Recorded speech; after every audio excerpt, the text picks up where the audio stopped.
College versus branch.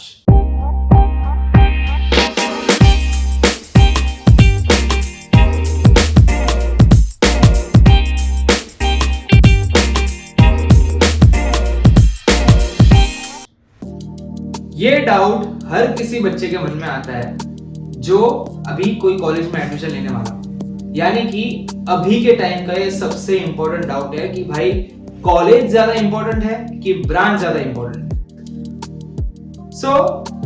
एक बात मैं आपको बता देता हूं कि दो टाइप्स की ब्रांचेस होती है, एक होती है नॉन टेक ब्रांचेस, एक होती है टेक ब्रांचेस। अब फॉर एग्जांपल ऐसा हो गया कि आपको VJTI में आपको मिल रहा है मैकेनिकल ब्रांच और SPIT में आपको मिल रहा है IT ब्रांच। तो बहुत सारे लोग ऐसे होंगे जो सिर्फ VJTI का नाम देख के मैकेनिकल ब्रांच को चूज कर लेंगे और IT को छोड़ देंगे, लेकिन उनका इंटरेस्ट असल में होगा कोडिंग में। लेकिन वो ये बात भूल जाते हैं कि उन्हें उस ब्रांच के साथ 4 साल बिताने हैं, 4 साल उन्हें उस ब्रांच को पढ़ना है। मैकेनिकल इंजीनियरिंग में पूरा का पूरा फिजिक्स होता है, पूरा का पूरा मैकेनिक्स होता है, और कोडिंग में पूरी अलग ही चीज होती है। तो जो चीज में आपका इंटरेस्ट नहीं है आप वो पढ़ने लग जाते हो, तो ऑफ कोर्स आपका उसमें फ्यूचर डल ही हो जाता है। ये गलती आपको नहीं करनी है। टेक ब्रांचेस और non tech branches, tech branches में टोटल होते हैं बहुत सारी ब्रांचेस, अभी तो आ गई है 5-6 ब्रांचेस है।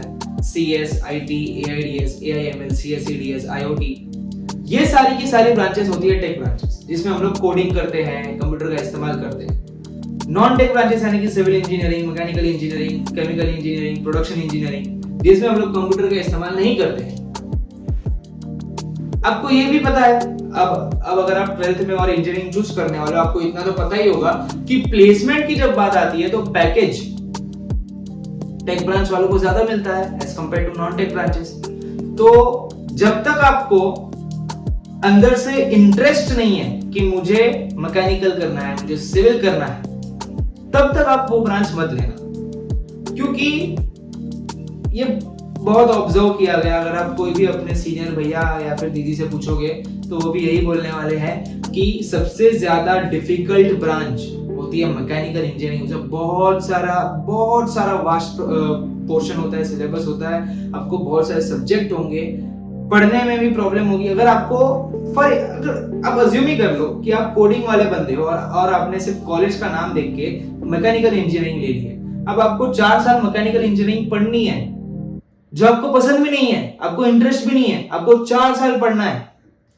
और बहुत सारे लोग तो ऐसे होते हैं जो ऐसा सोचते हैं कि चलो कॉलेज तो अच्छी है, मैं ये ब्रांच ले लेता हूँ, साइड में मैं कोडिंग भी सीखता रहूंगा और ये भी करता रहूंगा, और बाद में जब प्लेसमेंट की बारी आएगी मैं ऑफ कैंपस प्लेसमेंट लेके मैं निकल जाऊंगा। तो उसे मैकेनिकल इंजीनियरिंग भी पढ़नी पड़ती है, साथ में कोडिंग भी पढ़नी पड़ती है, दोनों चीजें एक साथ पढ़नी पड़ती है। और ऐसा नहीं है कि दोनों इजी चीजें हैं, दोनों के दोनों बहुत टफ चीज है। कोडिंग खुद में बहुत बड़ा एक हाथी है और मैकेनिकल इंजीनियरिंग उससे ही बड़ा हाथी है, तो दोनों को एक साथ मैनेज करना बहुत टफ हो जाता है। इसका मतलब हुआ कि उसने खुद के पैरों पे ही कुल्हाड़ी मार दी। आपको ये चीज नहीं करनी है। आपको ऐसा नहीं करना कि आपने कॉलेज का नाम देख लिया और आप निकल पड़े, भले कोई भी ब्रांच हो।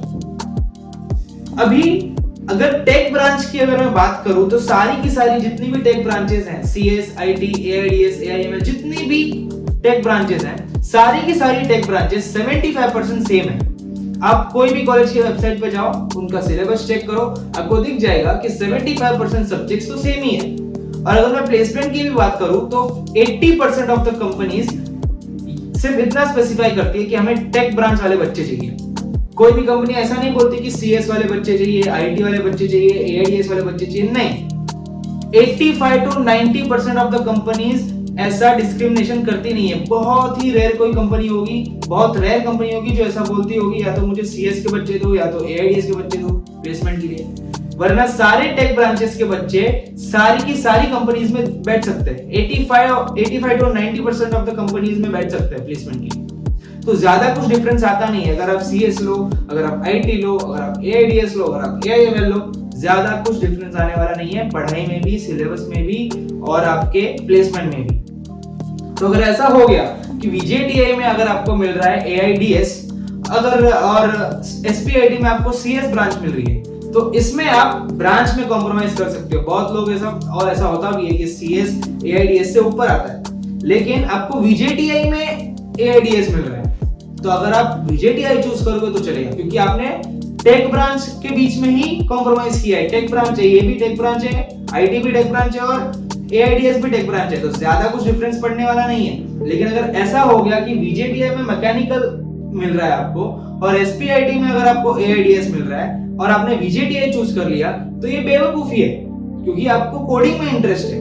आपको कोडिंग में इंटरेस्ट होने के बावजूद भी आपने सिर्फ कॉलेज का नाम देख के मैकेनिकल ले लिया, तो ये आपकी बेवकूफी है, क्योंकि आपको पता नहीं है, आपको इंटरेस्ट है ही नहीं मैकेनिकल में। आपको केटी भी लग सकती है, और नॉन टेक ब्रांचेस में सबसे ज्यादा केटी लगती है as compare to tech branches, क्योंकि नॉन टेक ब्रांचेस ज्यादा डिफिकल्ट होते हैं, उनको ज्यादा सब्जेक्ट्स मिलते हैं। अगर मैं मेरी बात करूं तो मुझे पूरे सेम में 4 सब्जेक्ट थे, सिर्फ ओनली 4 सब्जेक्ट्स, और मेरा दोस्त जो मैकेनिकल में है उसको टोटल 6 to 7 सब्जेक्ट्स थे। डिफरेंस आपको पता चल रहा है कि मतलब टेक ब्रांचेस और नॉन टेक ब्रांचेस में क्या डिफरेंस है। अगर आपको इंटरेस्ट कोडिंग में है तो गलती से भी नॉन टेक ब्रांच मत लेना, आप खुद अफसोस करोगे। समझ गए? एक ही बात मैं बोलूंगा कि अगर टेक ब्रांच में ही कॉम्प्रोमाइज करना है, अगर आपको VJTI में AIDS मिल रहा है, अगर आपको DJ सांगी में CS मिल रहा है, तो ऐसा मत बोलना कि CS है तो मैं DJ सांगी में जाऊंगा। नहीं, तब आपको VJTI चूज करना है, क्योंकि VJTI में आपको AIDS ब्रांच मिल रही है। दोनों ब्रांचेस ऑलमोस्ट सेम ही है, टेक ब्रांचेस ऑलमोस्ट सेम ही है, उसमें आप कॉम्प्रोमाइज करोगे चलेगा। लेकिन अगर आप टेक और नॉन टेक के बीच में आ गए, आपको VJTI में मैकेनिकल और SPIT में CS, DJ सांगी में CS, अगर मैकेनिकल और CS के बीच में आपने अगर मैकेनिकल को चूज किया, तो ये आपकी बेवकूफी है। आई होप अगर मैं वो एग्जांपल पूरा का पूरा वापस रिपीट कर रहा हूं, अगर आपको VJTI में मैकेनिकल मिल रहा हो और कोई भी दूसरी टॉप 5 कॉलेज में CS मिल रहा हो और आपका इंटरेस्ट कोडिंग में है, तो आपको वो CS वाली कॉलेज चूज करनी है, मैकेनिकल वाली नहीं।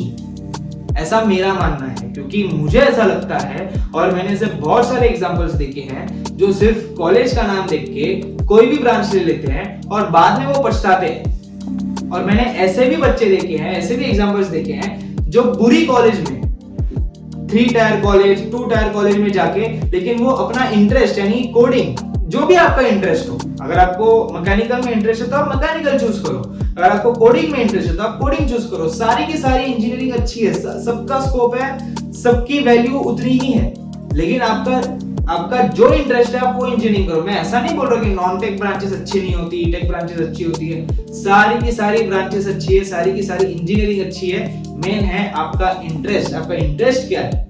तो जो बच्चे 2-3 टायर में हैं, लेकिन अब वो अपने इंटरेस्ट के हिसाब से कर रहे हैं, तो वो अच्छी कॉलेज यानी कि जो VJTI है या फिर जो भी अच्छी टॉप 5 टॉप 1 कॉलेज है, उससे ज्यादा प्लेसमेंट लेते हैं, क्योंकि उनको उस ब्रांच में इंटरेस्ट था। आई होप मैं जो बोल रहा हूं आप समझ पा रहे हो। जरूरी नहीं है कि अच्छी कॉलेज ले ली तो आपका फ्यूचर ब्राइट ही होने वाला है। ऐसा जरा भी नहीं है कि अच्छी कॉलेज ले ली तो फ्यूचर ब्राइट हो गया। That's not true. आपको कॉलेज में जाके ही मेहनत करनी है। अगर आप मेहनत उस चीज में करोगे जिसमें आपको इंटरेस्ट है, तो आपकी मेहनत सफल हो जाएगी। अगर इंटरेस्ट नहीं है तो आप डिप्रेशन में चले जाओगे। आई होप आपको मेरी बात समझ में आ गई हो। तो आपको क्या करना है क्या नहीं करना है वो आपको सोचना है। सबका अलग अलग POV होता है, सबकी अलग अलग थॉट प्रोसेस होती है। तो उस हिसाब से आप सोचना, दिमाग लगाना और रिसर्च करना कि आप मुझे आगे क्या करना है।